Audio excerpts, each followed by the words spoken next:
যে রাজু, তোর হোমওয়ার্ক কোথায়?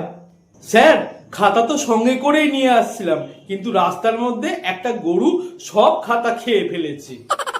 গরু আবার খাতা খায় নাকি? তা তুই তাকে আটকাসনি কেন? আমি কি করব স্যার বলুন, খাতার মলাট গুলোই তো সবুজ ছিল, গরু সেগুলো ঘাস ভেবে নিয়েছে। বাইরে যা। স্যার, বাইরে গেলে উপস্থিত পাবো। বড্ড পেকে গেছিস দেখছি। এই, তোর পকেটে ফোন কেন? হ্যাঁ, দে ফোনটা, দে এদিকে। স্যার, ফোন নিলে আমার গার্লফ্রেন্ড ভাববে আমি মরে গেছি। এই বয়সে গার্লফ্রেন্ড? এই, তোর তো একটা বোন আছে শুনেছি, সে তোর থেকে কি শিখবে? তা স্যার, আপনারাও তো শুনেছি বাড়িতে বউ আছে, তা আপনি যে স্কুলে এসে পূজা ম্যাডামের পিছনে লাইন মারেন, তিনি জানেন। হ্যাঁ, এরে সবার সামনে আমার ভাটা করে দিচ্ছে। না না, তুই তো আমার সোনা ছেলে। আয় এদিকে আয়, তোকে আজকে হোমওয়ার্ক করতে হবে। এই রে, এই 10 টাকা নিয়ে যা, দেখি টিফিনে কিছু খেয়ে নি।